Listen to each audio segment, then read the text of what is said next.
மக்களே, இன்றைக்கி நிறைய பேர் பார்த்துருப்பீங்க. நியூஸ் பேப்பர்லேயும் சரி நிறைய ப்ரப்போசல்ஸ் வந்து போயிட்டுருக்கு ரயில்வேலேருந்து. ஸோ அதில் ஒரு முக்கியமான ப்ரப்போசல் பற்றி பார்ப்போம். இன்றைக்கி என்ன அந்த முக்கியமான ப்ரப்போசல்ன்றது பார்த்திங்கன்னா, நம்ம வந்து திருச்சியிலேருந்து சென்னை எக்மோர் வரையும் ஸ்பீட் லிமிட் இன்க்ரீஸ் பண்ணுற மாதிரி சொல்லியிருக்காங்க. அதுவுமே வந்து ப்ரப்போசல் தான் போயிருக்கே தவிர கன்ஃபர்மேஷன் கிடையாது மக்களே. நிறைய பேர் வந்து அதை நினச்சிட்டு நம்மக்கிட்ட இன்ஸ்டாகிராமில் வந்து கொஸ்டின் கேட்டிருக்காங்க. இந்த மாதிரி வந்து ஸ்பீட் லிமிட் இன்க்ரீஸ் பண்ணுறாங்க, அதனால தான் வந்து ட்ரெயின் டைமிங்லாம் வந்து 20 நிமிஷம் கம்மியாக போகுதா அப்படின்ற மாதிரி கேட்டிருக்காங்க. பட் அது மாதிரி கிடையாது மக்களே. இது வந்து ஒரு சின்ன ஒரு ப்ரப்போசல் தான் கொடுத்துருக்காங்களே தவிர கன்ஃபார்மாக வந்து வண்டி வந்து 130 கிலோமீட்டர் வேகத்துக்கு மாற்றுவாங்க, திருச்சி டு சென்னை எக்மோர் வந்து மாற்றுவாங்க அப்படின்றது கிடையாது. இது வந்து ஒரு ஜஸ்ட் ஒரு ப்ரப்போசல் கொடுத்துருக்காங்க. ஃப்யூச்சரில் கண்டிப்பாக மாற்றுறதுக்கான வாய்ப்புகள் நிறைய இருக்குது மக்களே. 99% வந்து மாற்றிடுவாங்க.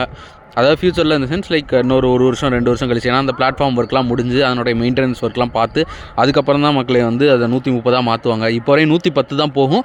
பட் அங்கங்கே இருக்கிற அந்த இப்போ வந்து ஒரு இடத்துல ஒரு 90 கிலோமீட்டர் வேகத்தில் போகணும் அப்படின்னா அந்த இடத்துல மேபி அதை வந்து 100 கிலோமீட்டர் வேகமாக மாற்றிருப்பாங்க.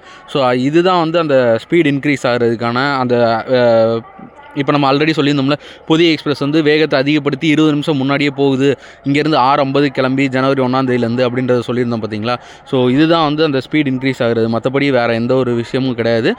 ஸ்பீட் லிமிட் 130 இப்போதைக்கு மாறலை. நிறைய பேரோட கொஸ்டின்ஸ் இதுதான் மக்களே என்கிட்ட கேட்டிருந்தது. ஸோ ஸ்பீட் லிமிட் வந்து ஃப்யூச்சரில் 130 மாறுறதுக்கு நிறைய வாய்ப்புகள் இருக்குது. மாறினதுக்கப்புறமும் இன்னும் வந்து டைம் கன்சியூம் ஆகி சென்னை எக்மோர் ரீச் ஆகிறதுக்கு வாய்ப்புகள் நிறையவே இருக்குது மக்களே. ஸோ இந்த வீடியோ பிடிச்சிருந்தால் லைக் பண்ணுங்கள், கமெண்ட் பண்ணுங்கள், ஷேர் பண்ணுங்கள். மறக்காமல் சேனலுக்கு ஒரு சப்ஸ்கிரைப் பண்ணிக்கோங்க மக்களே.